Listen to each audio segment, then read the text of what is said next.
que luta pela modificação da lei para poder abranger maior número de exceções em que fazer uso de uma determinada obra de direito intelectual, já que você não vai fazer uso para fins comerciais, disso para fins acadêmicos, e, consequentemente, isso não será como pirataria. Tá bom.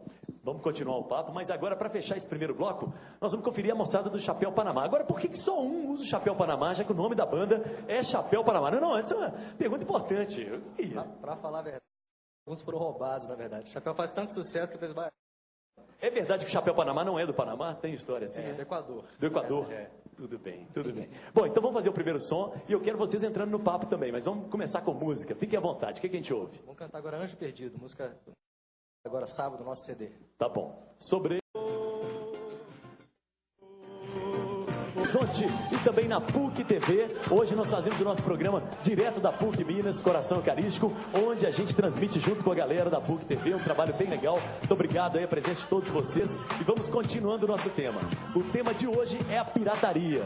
Mas antes, vamos conferir mais uma do Chapéu Panamá, mas eu queria saber uma opinião geral aí da galera sobre pirataria. Vamos lá. Bom, opinião geral não tem jeito, a gente tá até discutindo agora atrás aqui. Eu vou falar a minha opinião. Isso, vai lá, Renato, né? Até como autor também, eu acho que deve haver vários meios de proteção ao direito do autor. Que a gente sempre fala assim, o autor tem que ganhar dinheiro fazendo show, tem que fazer, mas nem todo autor é também intérprete, é também, né, músico. Então, eu acho que tem que proteger aquele compositor que vive da composição. Então, se você... eu falo assim, é muito bom se tudo fosse liberado, se a gente tivesse moradia de graça, se tivesse tudo de graça, e usufruísse da arte também de graça. Mas a gente tem que pensar que o autor tem um trabalho ali em cima daquilo, e ele precisa também de um sustento, né? Infelizmente, na sociedade capitalista que a gente vive, precisa disso. Legal, vamos circular. Tem mais opinião diferente aí, vamos lá. Você, Matheus. Matheus, vai daí, Matheus. Eu tenho uma posição um pouco mais aberta em relação ao direito autoral, porque, sobretudo por causa da realidade atual, que a gente está percebendo, como já foi falado, os meios de comunicação estão podendo expandir e facilitando com que a cultura chegue nas pessoas de uma forma geral. E os próprios autores percebendo isso, percebendo que é importante, às vezes, para o trabalho dele, estão, em alguns casos, abrindo mão dos seus direitos autorais, justamente por causa da facilidade e de divulgação do seu divulgação, trabalho. E pensando no futuro, pensando que depois o trabalho dele vai ser tão bem divulgado agora que ele ganha depois com o caso, por exemplo, do Tropa de Elite. Sim. Que foi super divulgado agora com a pirataria e depois acabou que continuou tendo muitos... Um público grande, é o maior público até agora, profissionalmente, no país. Bom, quem mais tem opinião aí? Opiniões... Quem quer falar? Isso, já apontaram para você. Não, eu sou a favor que a cultura chegue na população que na maioria não tem condições de comprar um CD na loja que custa na média de 50 a 60 reais. Então o problema não é a pirataria, e sim essa falta de condições para a população. Seu nome? Eduardo. Eduardo, beleza, Eduardo. Pois não, atleticano quer falar ali, vamos passar o microfone ali. Vai lá, seu nome? Leonardo. Eu acho que todo mundo tem um pouco de razão, mas, por exemplo, o que o Eduardo falou agora, que a maioria do povo não tem condição, mas você tem que ver que o pessoal de classe alta está comprando coisa pirata. Então, acho que o buraco é um pouco mais embaixo. Eu não sei, acho não que... é só econômico, né? Tem outro fator aí. Não, tem outros Ótimo. fatores. Por falar na galera, parece que a Nádia já tem alguém ali para poder participar, fazer pergunta também. Vamos lá, antes de mais uma do Chapéu Panamá. Vamos aproveitar, vai daí, Nádia. Então, eu tô aqui com o Robert, ele quer fazer uma pergunta. Olha para aquela câmera lá. Isso, vamos lá, Robert. Como que a pirataria chegou ao Brasil?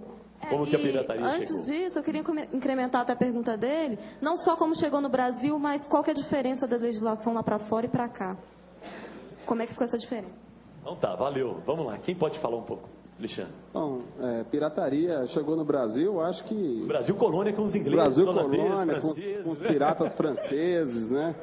E, evidentemente, pirateando vários produtos que eram roubados, saqueados. Exatamente, o termo pirata vem disso aí, né? Exato, a essência famosa por a isso. essência do pirata é justamente aqueles piratas saqueadores que viviam nas costas, fazendo abordagem de navios que levavam as especiarias para as Índias, né? E, consequentemente, então, roubava aquela mercadoria e saía para vender. Eu acho que só uma diferença que acho que a gente tem que estabelecer aqui é o seguinte: quando esse nome pirataria ele é preconceituoso mesmo, acho que ele não funciona para esse tipo de coisa, porque o pirata, né, essa imagem do pirata que saqueava os navios e tal, quer dizer, ele estava roubando uma coisa que tinha um dono e esse dono ficou sem essa coisa. Né? Quer dizer, quem rouba alguma coisa, e todo DVD que a gente pega na locadora vem com, né, uma vinhetinha, com uma situação como se fosse piratear um filme, como se fosse como roubar um carro. Não é isso, né? Quer dizer, quem copia um filme, o dono desse filme não está deixando de ter a propriedade daquele filme lá. Se você copiou um DVD que você pegou da locadora, a locadora continua com o DVD, você vai devolver o DVD para ela. Então, o que está acontecendo aqui não é roubo, é cópia.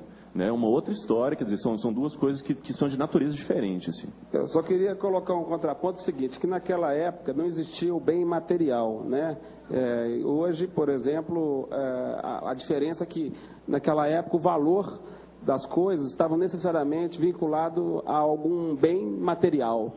E hoje, a internet, por exemplo, fez com que o bem imaterial alcançasse valor próprio. Ou seja, um filme, um programa de computador, para ele ter valor, para ele poder se expressar, ele não está mais vinculado a um tipo de mídia somente.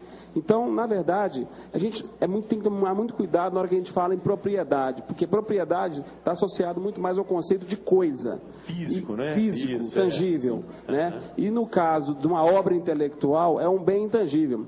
E esse bem intangível, na verdade, tem que dizer o seguinte, que um autor, ele é titular de direitos sobre essa obra. E por ser titular de direitos, ele pode vedar que determinadas pessoas possam ter acesso àquela obra ou usufruí-la de determinada forma, ou a cópia, por exemplo. Então, ele pode exigir esse direito. O CD, o DVD, na verdade, é apenas uma mídia de suporte.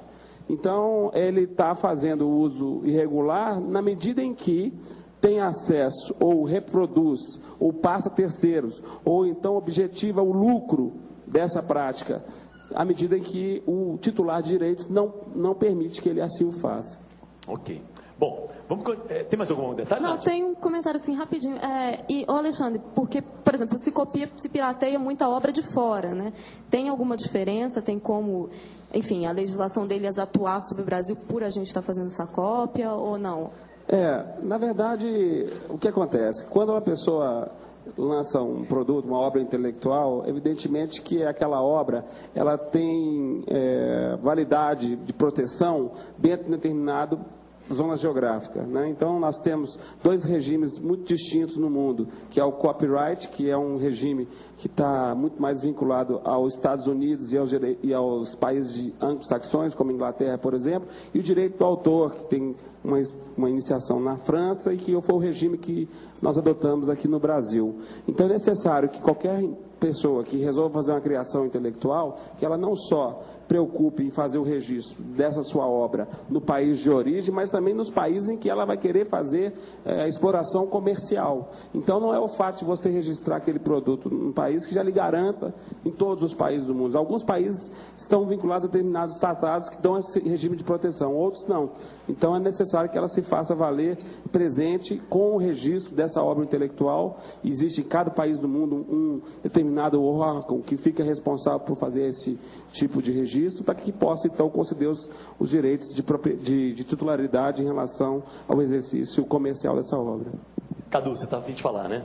Eu quero pontuar nessa questão aí, até aproveitando a fala do rapaz da banda ali, a questão da autoria, né? Então, primeiro é isso, apesar de ele não perder a música,